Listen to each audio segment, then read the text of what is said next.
Pessoal, vamos lá, retomando aí a nossa aula. Nós vamos tratar hoje na unidade 4 da ação penal e da ação civil ex delito. Na verdade, nós temos aí 4 horas aula, e nessas 4 horas aula, 2 encontros, é que nós vamos tratar aí tanto da ação penal quanto da ação civil ex delito. Na aula de hoje, nós vamos tratar especificamente da ação penal. Vamos falar da ação penal pública condicionada, da incondicionada, dos princípios que regem a ação penal. E na aula da semana que vem, nós vamos trabalhar aí a ação penal privada e a ação civil ex delito. Vamos, portanto, iniciar a nossa discussão relativa à ação penal.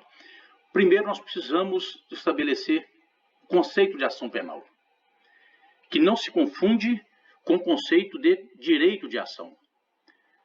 A ação penal, na verdade, ela é um instrumento jurídico colocado à disposição do cidadão, a fim de que ele possa provocar o Estado, no sentido de que o Estado preste-lhe a tutela jurisdicional em matéria penal. Quando eu falo colocado à disposição do cidadão, nós precisamos compreender que, na ação penal pública, esse instrumento jurídico chamado ação penal é exercido pelo Ministério Público. Veremos adiante. Diferente do direito de ação, que é um direito que assiste à parte acusadora de provocar o Estado juiz, no sentido de que, diante de um caso concreto, o Estado juiz aplique o direito. Observe, então, que o direito de ação é um direito que a pessoa tem de provocar. O instrumento que ela utiliza para provocar a jurisdição é a ação penal. Então, provoca-se a jurisdição em matéria penal por intermédio de um instrumento jurídico denominado ação penal. Ok? Qual que é o fundamento constitucional? Nós já discutimos esse mesmo fundamento constitucional em outros pontos da nossa disciplina. A lei não excluirá da apreciação do Poder Judiciário lesão ou ameaça a direito.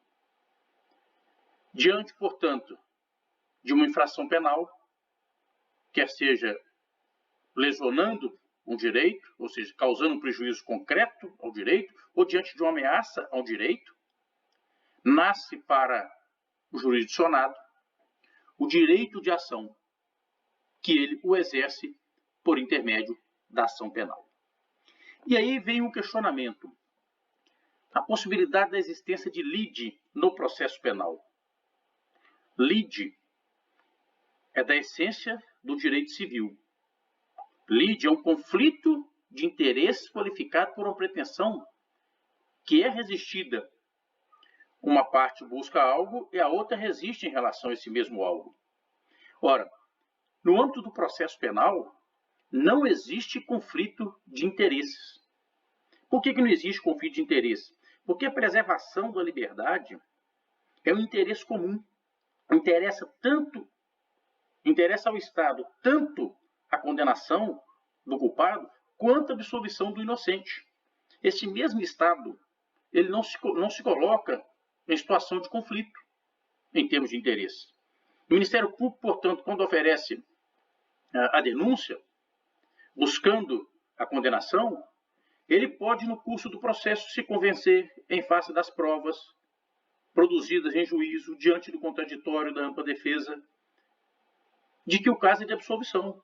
Portanto, não existe essa lide. No processo penal, o que nós temos é a pretensão punitiva. O Estado pretende apenas a correta aplicação da lei. Nas exatas palavras aí do professor Renato Brasileiro.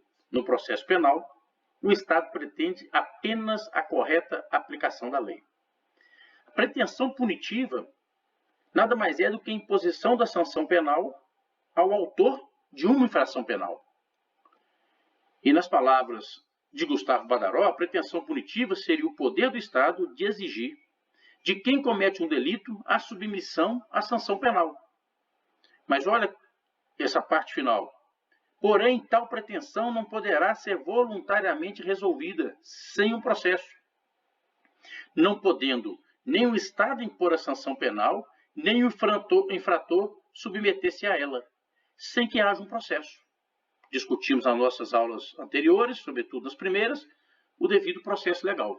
Portanto, a discussão não é a respeito da lide no processo penal. Tecnicamente, nós não temos conflito de interesse, o que nós temos é uma pretensão punitiva. Uma pretensão punitiva no sentido de que haja a correta aplicação da lei penal em face de um caso concreto. Ok? Superados esses conceitos, vamos trabalhar com a classificação da ação penal. Nós falamos ação penal pública, ação penal privada, pública condicionada, pública incondicionada, mas, na verdade, a ação penal ela é promovida em juízo. E o juiz, enquanto estrutura de Estado, aponta para a ação penal sempre pública. O que nós temos em termos de classificação é quanto à iniciativa. Então, o correto seria falar ação penal de iniciativa pública, ação penal de iniciativa privada. Essa classificação, portanto, é quanto à iniciativa. Ok? E nós separamos aqui no CPP e no CPPM. Hoje nós vamos tratar muito do CPP, falando algumas questões do CPPM. Depois nós vamos separar, na próxima aula, um espaço para discutirmos a ação penal no CPPM. No CPP, a ação penal se divide em pública e privada. É o que nós encontramos lá no artigo 100 do Código Penal.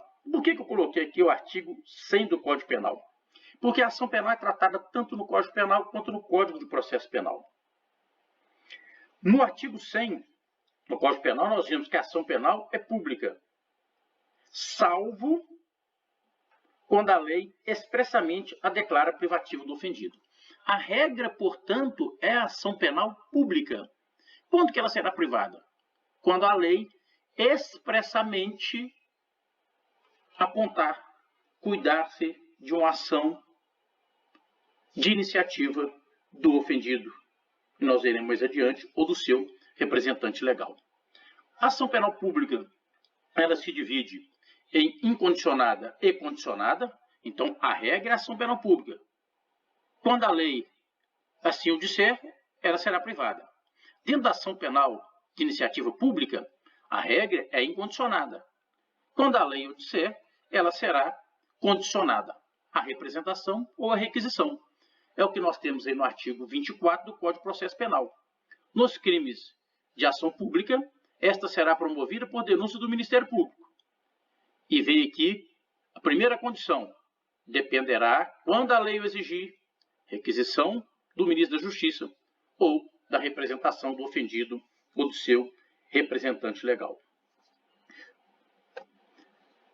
Na ação penal privada, nós vamos discutir na próxima aula, nós a dividimos em exclusivamente privada, personalíssima e subsidiária da pública. A subsidiária da pública, eu já trago aqui de pronto o regramento constitucional, porque nós vamos utilizá-lo também no CPPM. Será admitida ação privada nos crimes de ação pública, se esta não for intentada no prazo legal. Observe, portanto, que nos crimes cuja ação penal seja de iniciativa pública, em face da inação do Ministério Público, que é o titular da ação penal pública, se ele perder o prazo, o ofendido ou seu representante legal pode promover por meio da ação penal privada subsidiária da pública. Nós vamos discuti-la na aula seguinte. No CPPM, também temos a divisão quanto à iniciativa. Ação penal de iniciativa pública e ação penal de iniciativa privada. Mas, tal qual no CPP, a regra é a ação penal pública. Olha lá o artigo 29. A ação penal é pública, ou seja, de iniciativa pública, e somente pode ser promovida por denúncia do Ministério Público Militar. Nós já vimos, o Ministério Público Militar é o que oficia perante a Justiça Militar da União, no âmbito do Estado, Ministério Público. Okay? Nós temos uma promotoria, que é a nona promotoria, que oficia perante a Justiça Militar. Então, a regra é que seja pública e a previsão no artigo 29 do CPP. Mas é possível também, dentro dessa ação penal de iniciativa pública, dividi-la em incondicionada e condicionada. A incondicionada é também a regra. E a incondicionada? A condicionada, melhor dizendo, ela se submete à requisição. Aí nós temos o artigo 31 do CPPM, que diz o seguinte: nos crimes previstos nos artigos 136 a 141 do Código Penal Militar, cuja leitura eu deixo para vocês, não se esqueçam, faça a leitura desses artigos. Ação penal, quando o agente for militar, não existe mais a figura do assemelhado, depende de requisição, que será feita ao Procurador-Geral de Justiça pelo ministro a que o agente estiver subordinado. Então, quando for militar, no caso das Forças Armadas, o ministro da Defesa. Ok? No caso de instituição militar estadual, comandante-geral. Ele que vai apresentar essa requisição ao Procurador-Geral de Justiça. No caso do artigo 141, em se tratando de civil, desde que não haja coautoria com militar, cabe ao Ministério da Justiça apresentar essa requisição. Portanto, no CPPM nós temos a ação penal pública e a ação penal de iniciativa privada. A ação penal pública pode ser incondicionada e condicionada. A regra é a ação penal pública incondicionada. A exceção eu trouxe para vocês aqui no artigo 31. E a ação penal privada é possível também no CPPM? Sim. É subsidiária da pública.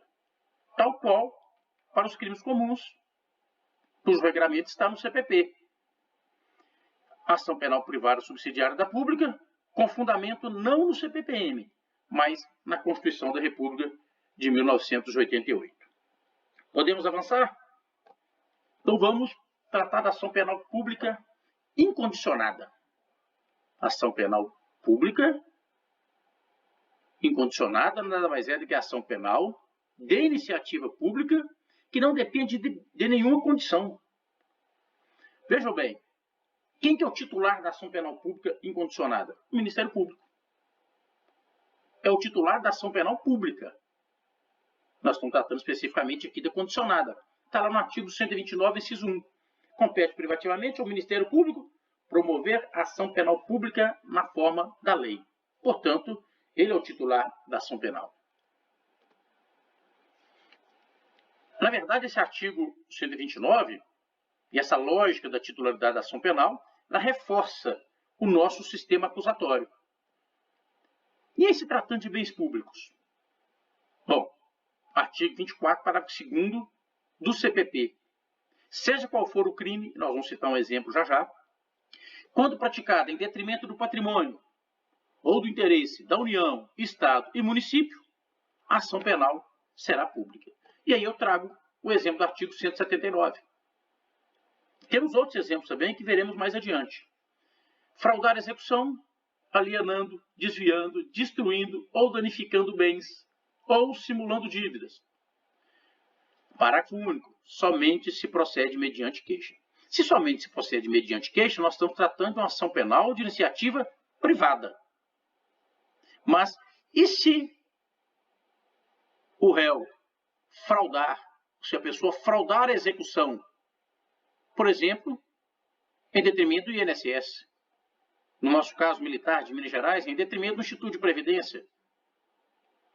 Ora, nesse caso, a ação penal será pública. A própria lei excepcionou, por meio do CPP, aquilo que nós temos previsto para o tipo penal do artigo 179. Ok? Não se esqueçam desse artigo 24, parágrafo 2º.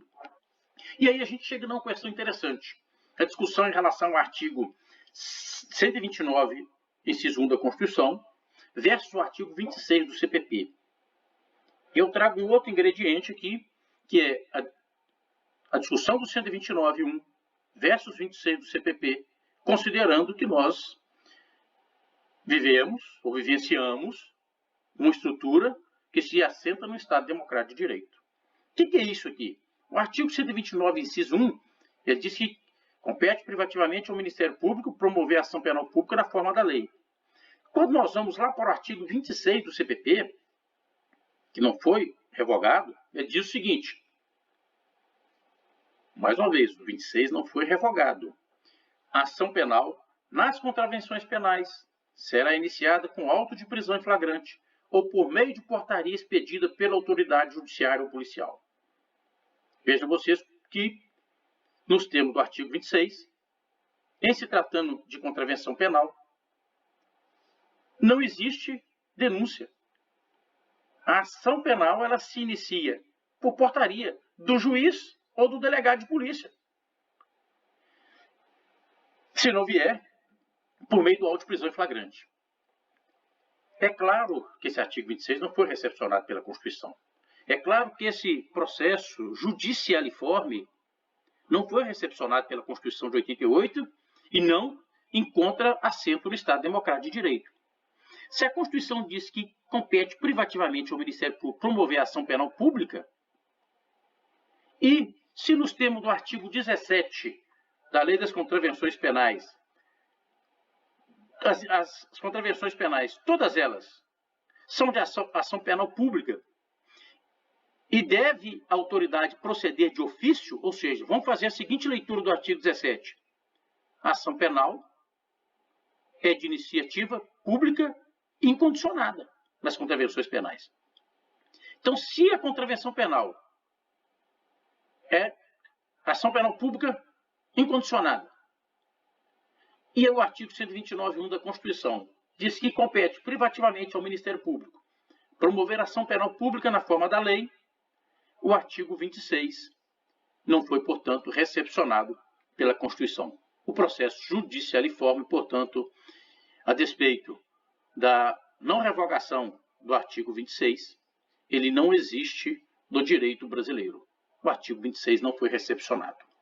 Ok? Não esqueçam dessa relação entre o artigo 29 e o artigo 26 do CPP. 129.1 da Constituição e 26 do CPP. Avançando um pouco mais,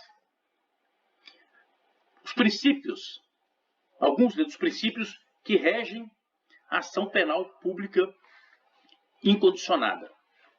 O primeiro deles, o princípio da obrigatoriedade. Pelo princípio da obrigatoriedade, nós temos que o Ministério Público tem o dever de oferecer a denúncia, sempre que presentes as condições da ação. Condições que Aurí Lopes Júnior separa em 3 pontos: prática de fato aparentemente criminoso, punibilidade concreta e justa causa. Se presente esses 3 requisitos, o Ministério Público tem, portanto, a partir do princípio da obrigatoriedade, o dever de oferecer a denúncia. Quando nós vamos lá para o CPPM, artigo 30, esse mesmo entendimento, porém positivado. A denúncia deve ser apresentada sempre que houver prova do fato que em tese constitua crime, indício de autoria. Então, se o Ministério Público tem, quer seja a partir do inquérito, quer seja a partir de informações coletadas por ele no PIC, quer seja a partir de notícia-crime, que apresente todas essas informações, prova de fato que constitua crime, indício de autoria, o Ministério Público está compelido a oferecer a denúncia. Esse o regramento do CPPM e a lógica extraída do princípio da obrigatoriedade. Mas vamos lá. Esse princípio da obrigatoriedade, hoje, é mitigado. Mitigado é uma obrigatoriedade mitigada em que sentido? Quando nós vamos lá para a Lei 9.099, no seu artigo 76, ela diz o seguinte: havendo representação ou tratando de caso da ação penal pública incondicionada e não sendo caso de arquivamento, o Ministério Público poderá propor a aplicação imediata de pena restritiva de direitos ou multas a ser especificada na proposta. Ora, se tratando de ação penal pública incondicionada, ou se for condicionada havendo representação e não sendo o caso de arquivamento, a lógica seria sustentar-se no princípio da obrigatoriedade. O Ministério Público tem, portanto, o dever de oferecer a denúncia. Mas a Lei 9.099 mitigou essa obrigatoriedade por meio da transação penal. E aí eu pergunto a vocês, é possível aplicar ou mitigar essa obrigatoriedade em se tratando de crimes de competência da Justiça Militar? O artigo 30 diz que, sempre que houver prova do fato que em tese constitua crime militar e houver indício de autoria, o Ministério Público está compelido a promover a ação penal a partir do oferecimento da denúncia. Mas a Lei 9.099 mitigou essa obrigatoriedade. Durante um bom tempo, a Justiça Militar de Minas, na primeira instância, aplicou a Lei 9.099, permitindo, portanto, essa transação. Como é que ela funciona? O Ministério Público propõe, a parte, o réu, o acusado, melhor dizendo, aceita, o juiz homologa. A segunda instância nunca concordou com esse entendimento. Por quê? Porque o artigo 90A da Lei 9.099 veda a sua aplicação na Justiça Militar. E quem entendia que era possível aplicar se sustentava no princípio da isonomia. Claro, nós temos crimes, embora seja um crime como outro crime militar, mas do ponto de vista de pena, do ponto de vista de condições, estão no mesmo patamar. Portanto, seria injusto, estaria ferindo o princípio da isonomia não aplicar para o jurisdicionado da Justiça Militar. E essa discussão foi se perpetuando até que um dos juízes questionou o tribunal em sede de incidente de resolução de demandas repetitivas e o tribunal se manifestou nos seguintes termos. Deixo para vocês o número do processo, para vocês consultarem depois no site do TJM, mas está aí, o incidente de resolução de demanda repetitiva, a referência, o relator para o acórdão foi o juiz Coronel Sócrates, julgamento no ano passado, decisão por maioria, nos seguintes termos. Leio o emento para vocês. Incidente de resolução repetitiva, fixação de tese jurídica, instituto despenalizadores previsto na Lei 9.099, inaplicabilidade na Justiça Militar do Estado de Minas Gerais. Crimes previstos na parte especial do Código Penal Militar. Constitucionalidade do artigo 90A da Lei 9.099, reconhecida pelo STF. Aí cita a súmula 9. Incompatibilidade dos institutos previstos na Lei 9.099, despenalizadores, com os preceitos que regem as instituições militares. Quais preceitos? Hierarquia e disciplina. E aí se assenta no artigo 42 da Constituição, que trata exatamente desses preceitos. E aí arremata o tribunal na ementa. E vale a pena vocês lerem o acordo do incidente, traz muitas informações importantes nesse sentido. Arremata da seguinte forma: os institutos despenalizadores previstos na Lei 9.099 de 1995 não são aplicáveis no âmbito da Justiça Militar do Estado de Minas Gerais aos crimes tipificados na parte especial do Código Penal Militar. Não cabe, portanto, aplicar a Lei 9.099 a partir desse incidente de resolução repetitiva. Ok? Mas, além da transação penal, a obrigatoriedade também é mitigada pelo termo de ajustamento de conduta. Eu remeto vocês à leitura do artigo 5º, parágrafo 6º da Lei 7.347 de 85. Também é mitigada pelo parcelamento do débito tributário. Remeto vocês ao artigo 83, parágrafo 1º da Lei 9.430 de 1996. Também a obrigatoriedade é mitigada pelo acordo de leniência. Remeto vocês à leitura dos artigos 86 e 87 da Lei 12.529 de 2011. Também a obrigatoriedade é mitigada pela colaboração premiada. Remeto vocês à leitura do artigo 4º, parágrafo 4º da Lei número 12.850 de 2013. E eu vou deixar para vocês lá no fórum a indicação de um artigo para leitura a respeito da atuação da autoridade polícia judiciária militar ou da autoridade militar delegada no que diz respeito ao acordo de colaboração premiada. Vou deixar a leitura para vocês como conteúdo complementar. E também está mitigada a obrigatoriedade pelo acordo de não persecução penal, previsto no artigo 28A do CPP, que é objeto de estudo de um dos grupos de trabalho da turma. Não tem previsão no CPPM e a discussão é exatamente essa. A colaboração premiada também não tem previsão no CPPM. Não nos termos do parágrafo 4º do artigo 4º da 12.850. E, no entanto, nós sustentamos o seu cabimento. Tenho para mim que o acordo de não persecução penal caminha nesse mesmo sentido, mas comporta N discussões, inclusive com fundamento nessa discussão da hierarquia e da disciplina militares. Ok?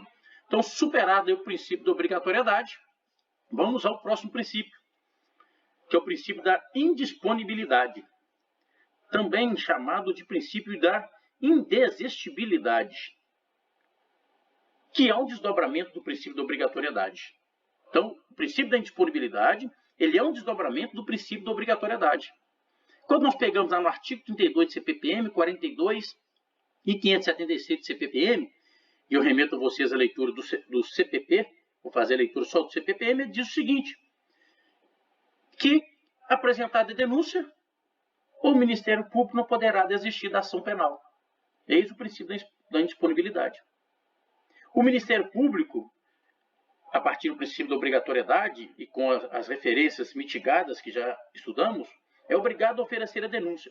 E uma vez oferecida essa denúncia, uma vez ofertada, portanto, a denúncia, ele não pode mais desistir, sob pena de gerar insegurança jurídica.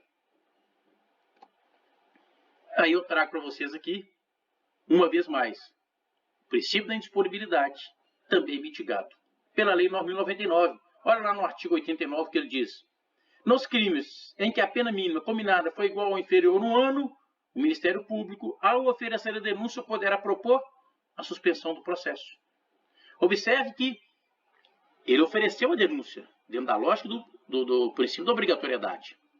Mas depois de oferecer, em tese, ele está desistindo de prosseguir nessa persecução penal, porque ele propõe a suspensão do processo.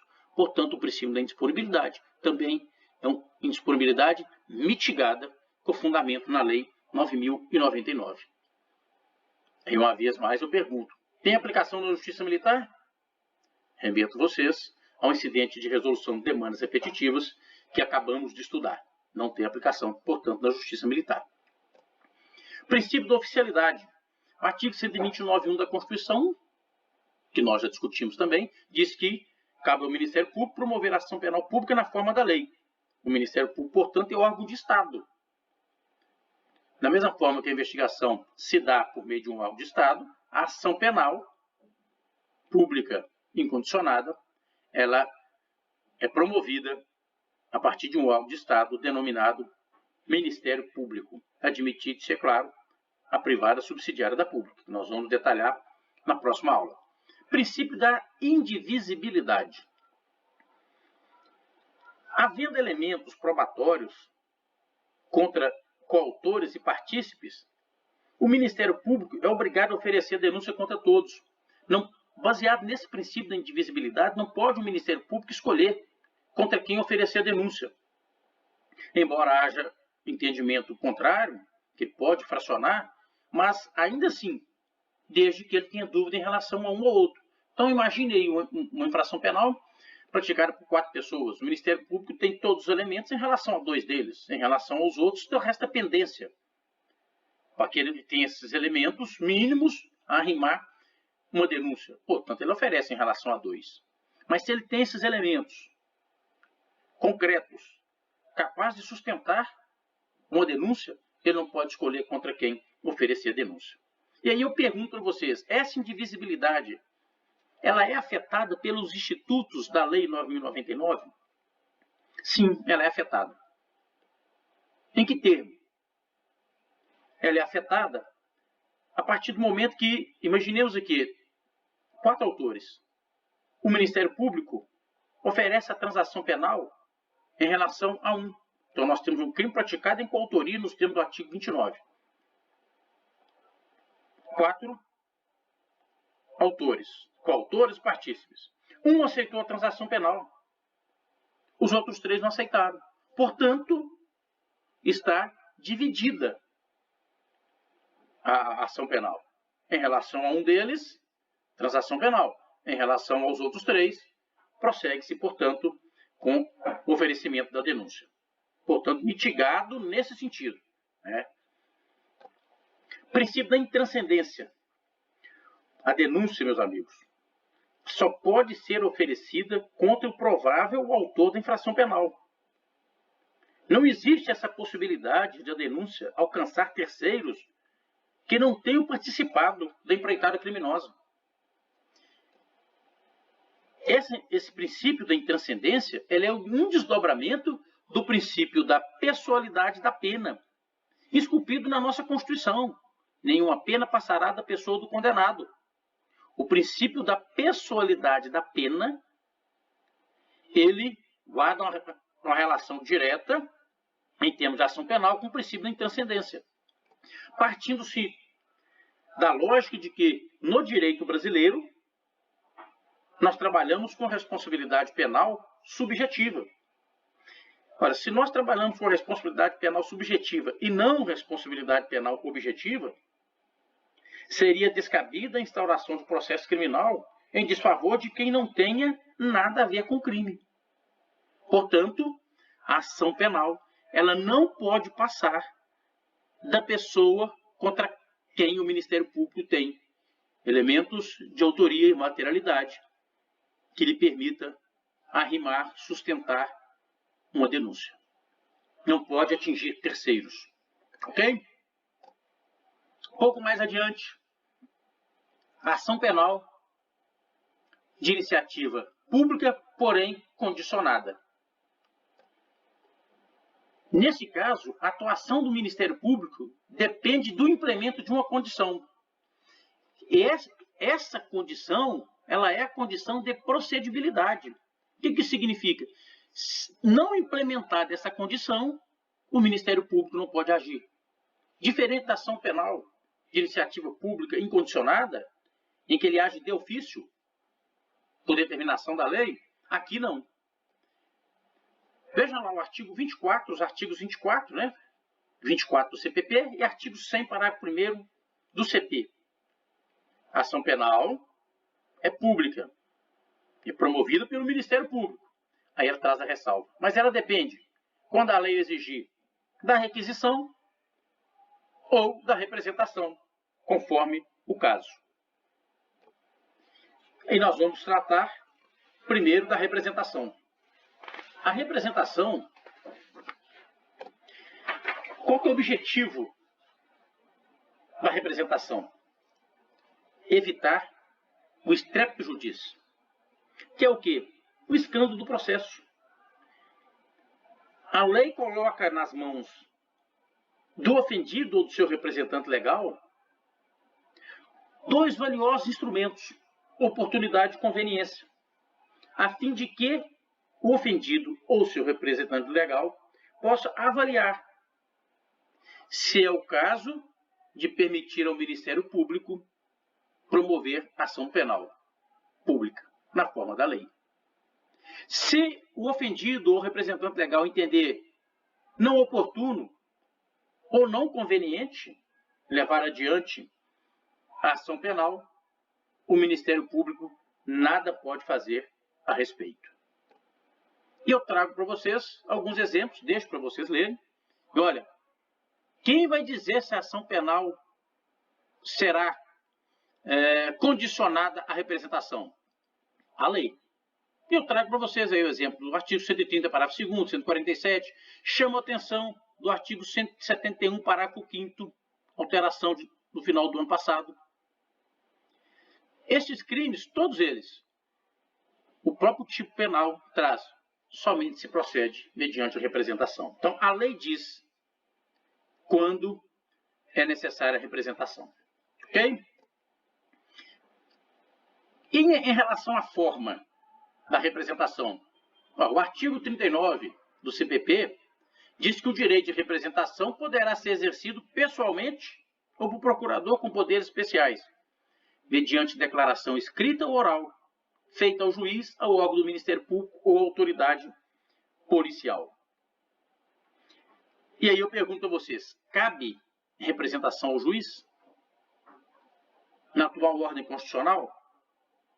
Não cabe.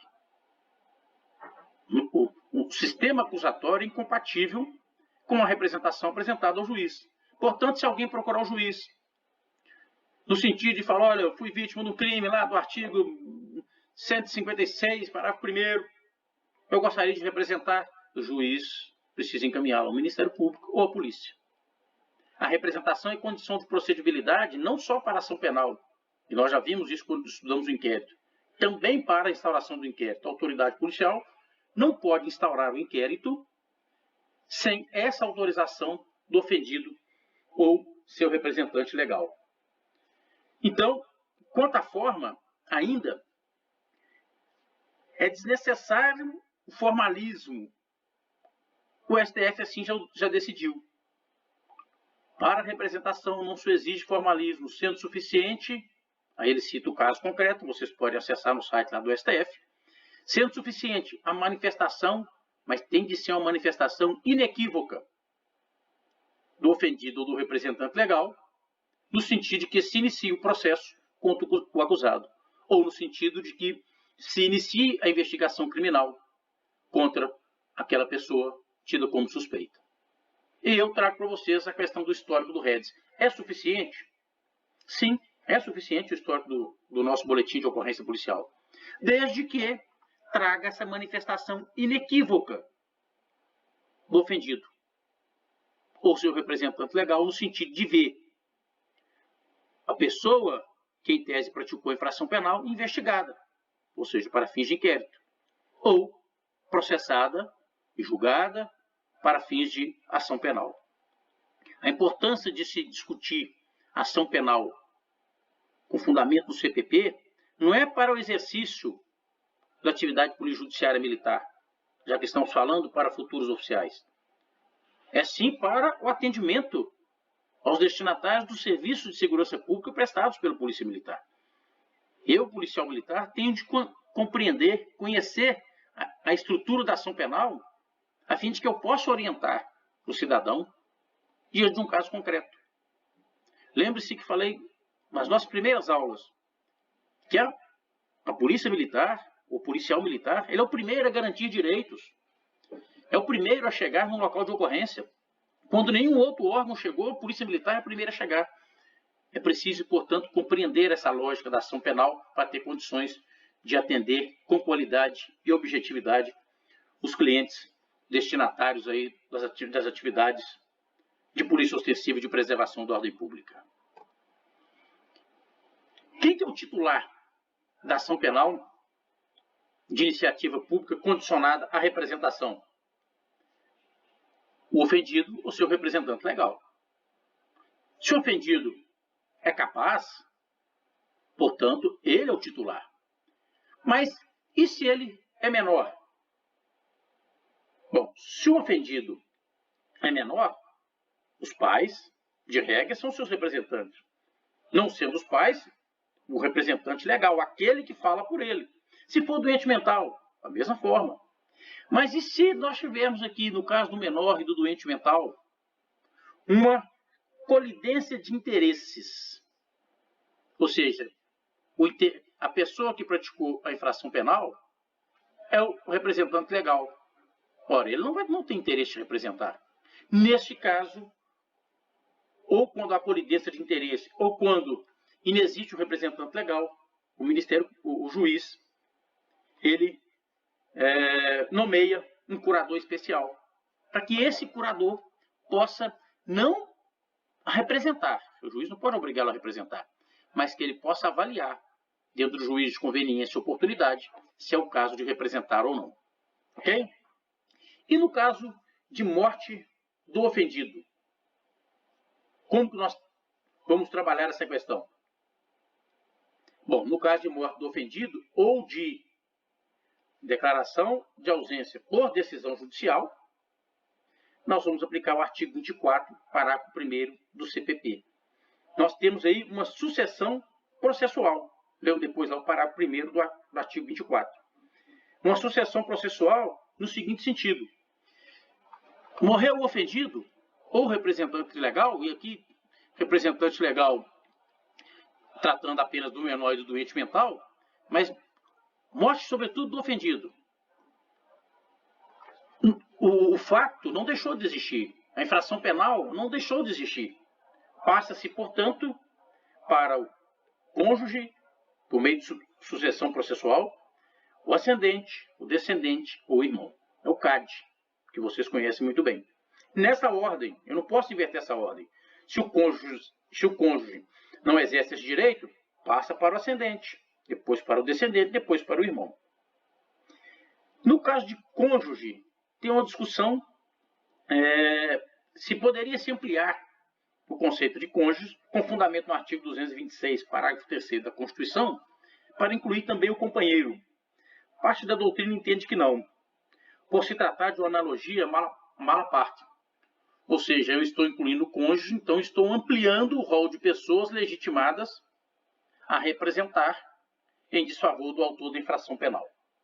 Mas outra parte da doutrina, e com fundamentos bem sólidos, entende que sim, que é possível, com fundamento no 226, parágrafo 3º da Constituição, incluir o companheiro, seria então cônjuge / companheiro. Ok? Qual que é o prazo para essa representação? Esse prazo é um prazo decadencial, chamado prazo fatal. Nos termos do artigo 38 do CPP e 103 do CP, 6 meses. Esse prazo é contado dia a dia. E a partir do dia em que vier a saber quem é o autor do fato. É um prazo improrrogável. E se envolver menor? Mais uma vez, quando nós tratamos aqui do menor, como é que funciona essa contagem? Bom, para o seu representante legal, 6 meses, contado dia a dia. Mas o menor não pôde exercer esse direito. Então, não há de se falar em decadência do direito em relação ao menor. Como é que você vai decair de um direito que você não pode exercê-lo? Portanto, o entendimento é no sentido de que, diante da inação do representante legal, esse prazo de 6 meses começa a contar a partir do momento que o menor atingir a maioridade penal. Destinatário. A quem se destina, portanto, a representação? De novo, o artigo 39 faz referência ao juiz, Ministério Público ou autoridade policial. O destinatário da representação, o Ministério Público ou autoridade policial. Autoridade policial para fins de investigação, Ministério Público para fins de ação penal. Nada obsta, e o comum é exatamente isso, que no próprio curso do inquérito, essa representação feita à autoridade policial, ela é suficiente para que o Ministério Público possa promover a ação penal. E a retratação? É possível se retratar? Então, eu represento em desfavor de quem praticou a infração penal contra mim. Eu posso voltar atrás? Retratar é voltar atrás. É representar e depois retirar a representação. O artigo 25 do CPP e o artigo 102 do CP, a redação é a mesma, diz o seguinte: é possível sim a representação, ou seja, ela é retratável, mas desde que antes do oferecimento da denúncia. Porque depois do oferecimento da denúncia, a representação será irretratável. Olha, vou destacar aqui para vocês, concursor. Depois de oferecida a denúncia. Não é depois de recebida a denúncia. São institutos distintos. Portanto, o marco é o oferecimento da denúncia e não o recebimento da denúncia. É possível retratação da retratação? Ou seja, eu representei, voltei atrás, retratei, não quero, dentro do meu juízo de conveniência, de oportunidade, eu não quero representar, então eu estou me retratando. Sim, é possível, desde que dentro do prazo fatal, decadencial, de 6 meses. Ok? Superado esse prazo, não tem cabimento. E aí eu trago para vocês a questão da Lei Maria da Penha, a Lei 11.340 de 2006. Artigo 16.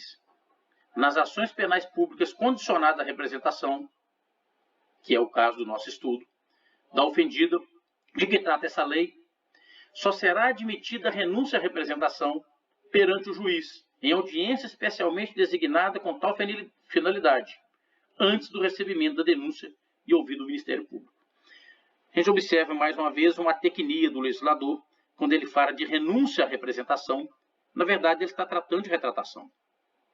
Então, a mulher, ou a vítima, né, de violência doméstica, nos casos que a lei exige representação, ela representa. A partir desse momento, ela não pode se retratar com fundamento no artigo 25. Ela não foi oferecida a denúncia, portanto, eu não quero mais que o Estado tome providência em relação ao meu agressor. Ela não pode. Essa retratação, que o artigo 16 chama de renúncia à representação, por uma tecnia, né, como eu acabei de dizer, essa retratação só pode ocorrer em juízo. Qual que é o objetivo desse artigo 16? Vinculando a retratação a uma audiência em juízo e depois de ouvido o Ministério Público. Assegurar que a mulher, vítima de violência doméstica, não tenha sido, uma vez mais, coagida, agredida e violentada no sentido de se retratar, de desistir de ver o seu agressor processado e julgado.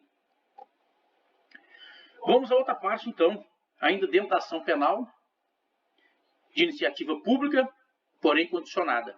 Agora, superada a condicionada representação, vamos à condicionada requisição do ministro da Justiça. Também o artigo 24. Quando a lei exigir ação penal pública, deverá ter como condição de procedibilidade a requisição do ministro da Justiça. Quando nós vamos lá para o artigo 395 do CPP, ele diz o seguinte, olha que interessante, que a denúncia, vamos deixar a queixa para depois, será rejeitada, inciso 2, quando faltar condição de procedibilidade para a ação. Portanto, se o Ministério Público oferecer ação penal,